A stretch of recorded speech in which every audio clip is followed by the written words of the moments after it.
Welcome to the FD Bluford Library. Today we'll be talking about MLA style citations.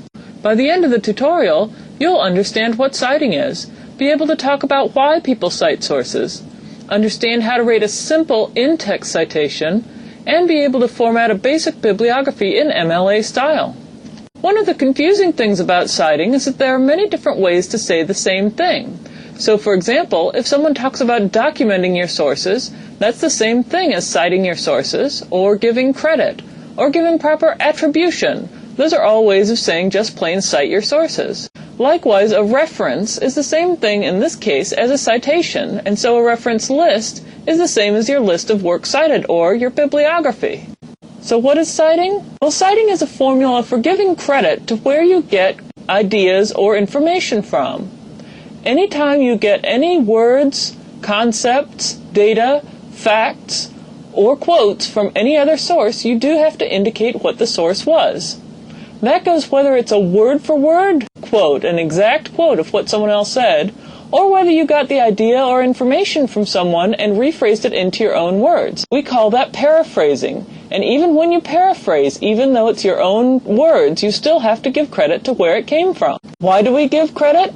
Well, citing has two main purposes. The first has to do with scholarly continuity, or being able to follow the history of scholarly ideas. For example, if you're on Wikipedia or some other web page, and you see a piece of data, a statistic, you want to be able to tell where that statistic came from.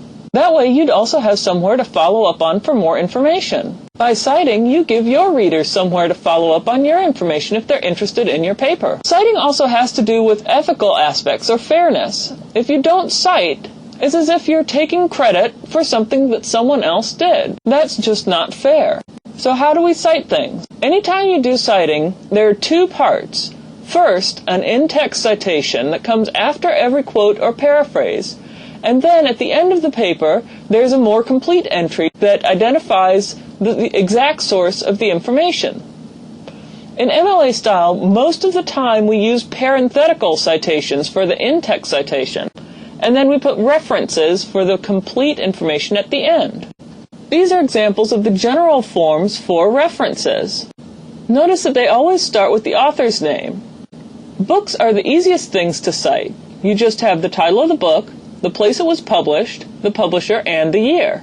Articles, you'll notice, are a little bit more complicated. Part of that's because you've got two titles. First, an article title, and then the magazine or journal title. You have to make sure both titles are included. Third, you see website, and website has several different sections in it.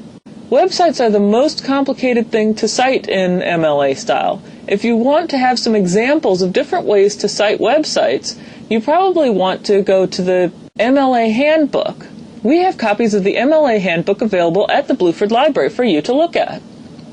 These are some examples of the parenthetical citations. So after each quote or paraphrase, you put a parenthesis, then the name of the person who wrote it, the page number that it was on, and then you close your parenthesis. In each of these cases, you also see the second example only has the number in the parentheses. If you look, that's because the name of the person has already been stated. If you say the name of the person in the text, you don't have to repeat it in your parentheses. These are some further resources. You can also see that they provide examples of how we cited material.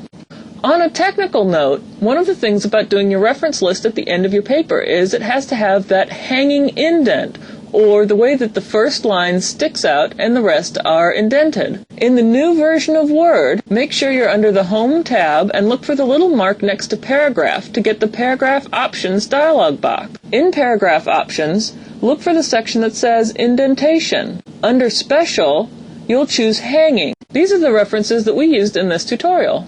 We also provide a software called EndNote. The EndNote software won't do all your citing for you, but it's a good way to automate your citing process. Feel free to come in to the library for a free copy of EndNote or sign up for an EndNote workshop. If you need any assistance, feel free to contact the reference desk. Thank you for using the FD Bluford Library.